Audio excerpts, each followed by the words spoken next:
Very much for your question. Next speaker is Reagan Peabody. That's me. I'm here. I'm right here. I got it. Okay, my question is, 60% of the time between 2005 and 2015, the superintendent of the city of Chicago recommended that police officers be fired. You, the police board, have turned around 60% of the time and rehired, in fact, kept that officer on. Why is it that the superintendent's decision is not the one you go with? Why turn around 60% of the time? And one more question, too. It looks like Steve Flores has not voted 28% of the time. If he's not voted 28% of the time, if he does not have time to be on the police board, would he please step down and give it to somebody who does have time? Because more than 1 out of every 4 votes, he's not voting. First, I'm not sure where you got the statistics from about the 1 in every 4 times. That's on CPD. That's on the CPD website. Mark Carter. That's me. I'm Mark Carter. How are we to have any confidence that the mayor's going to go with the 3 selections? The last mayor turned up his nose and picked who he wanted. How are we to have any confidence that... All participants have been unmuted. All participants have been muted. All right. I know Mark Carter's voice. He's a regular speaker at the board meetings. That's not Mark Carter. What's going on, guys? It's Early Product News. I recently did a video in which Johnny 50 and James Freeman, 2 large YouTube channels, flew down to Texas to talk to these people in this department about these officers supposedly planting evidence on a citizen. And what they revealed was that these officers do not go through criminal trials. They go through policy interdepartmental investigations. They go through policy violations. They go through the tuck in your shirt rule. So if you worked at Walgreens and you didn't tuck in your shirt, you might get a demerit, a suspension. That's the same thing these guys go through when they commit real crimes. So we're going to look into, in this video, I'm going to show you what Chicago does, because Chicago's a little bit different than everybody else and how they handle this. But we're going to see what happens when officers commit crimes. Why are they not held to the same standards we are? Shouldn't they be held to the same or higher standards? Now, the video I'm going to show you is from 2 different Chicago Police Board meetings. This is how they handle police situations in Chicago. It's really different than anywhere else in the country. So let's watch. In a closed meeting, several disciplinary cases. The board will now take final action on these cases. Regarding case number 19, PB 2965, is there a motion to find police officer Virginia O'Donnell guilty of being intoxicated while on duty, disobeying a direct order, and violating medical role procedures, and to discharge her from the Chicago Police Department? Aye. Zop? Aye. And myself, I vote in favor of the... Is there a motion to find police officer Jose Velasquez guilty of engaging in an unjustified altercation and displaying his weapon while intoxicated and off duty, and to suspend him from the police department for a period of 180 days? With the second, I will now call on members of the board for their...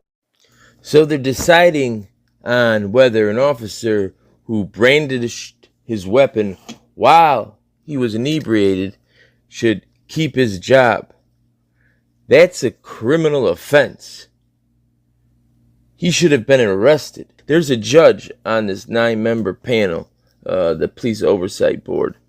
I would have liked to ask her, if I got caught drunk brandishing my firearm and I worked at Walgreens and I took a bench trial, lost, would you consider calling up Walgreens and having them suspend me for 120 days as punishment? Would you consider that, Your Honor?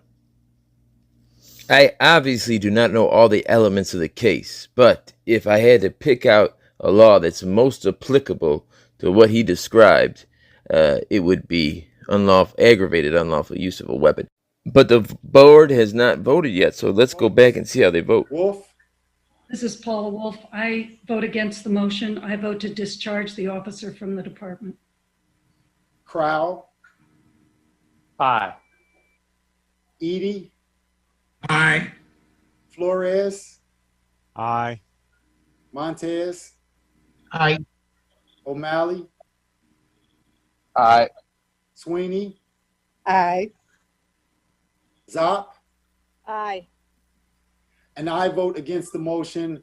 I vote to discharge the officer from the department. I will now call upon members of the public who signed up in advance to speak.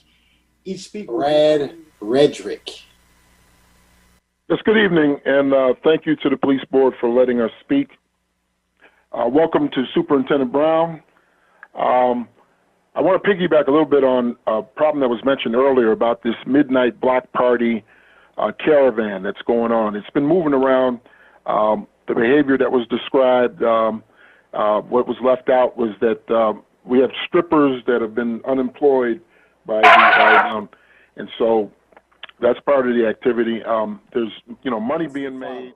As you may know, I've experienced firsthand the impacts of the protests here in Chicago. And without getting into a lot of details, I was indeed involved in a situation where I was struck by a police officer in an unfortunate situation that took place on the 31st, as been previously reported. It is an ongoing investigation. I have filed a complaint with COPA. And so I actually am kind of going through the process that we, the police board, are typically called upon to make decisions on. While I'm not, happy the fact that I'm going through this situation, it has allowed me to kind of take a different perspective and take the perspective of looking at this. I think in the moment that we're looking for right now, in terms of what can we do to improve the process of accountability. Protest as an opportunity to steal and vandalize property. The bulk of the lawlessness happened over the weekend that spanned from May 29th to May 31st. Chicago police arrested 1,360 individuals during this 3-day span. Most of those arrests were related to disorderly conduct charges tied to the period of civil unrest. There were also 213 people arrested for looting during that 2-day weekend. Officers worked 12-hour shifts, and all their days off were canceled. Next speaker, Reagan Peabody. That's me. Thank you very much. Thank you very much, Foreman. First, I would like to say hello to Superintendent Brown. Superintendent Brown, I would say your resolve is beyond reproach. If you can make it through this, you've been put into a firestorm, and that is not lost on the people of Chicago.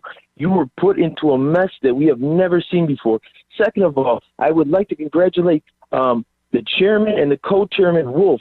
Now, you're telling me this officer brandished a weapon while he was inebriated, yet you're keeping him on the force. That is not a policy violation. Tucking in your shirt, a policy violation. That's a criminal violation. That man should be fired. He got 2 merit promotions because he couldn't pass the sergeant's, nor could he pass the lieutenant's exam. And he assaulted and battered me. And in the middle of an internal affairs investigation, right after Beck got rid of merit promotions, they put him up to commander. Without merit promotions, he would still be an officer. Now, I want to give my hope and trust into you, Mr. Brown. I understand that you've come into a firestorm that nobody's ever seen the likes of. So there you go, guys. You got to see how in Chicago a criminal violation is how it's mediated out, how it's how due process is not fair, and it's not even held. It's a policy violation for crimes. Now, I would say that most police officers would not think that's okay. I believe most police officers don't think it's okay to get drunk and start waving around your pistol. I mean, that's obvious. But now that is Superintendent Brown, the man that was on the screen. This man, let me tell you his history.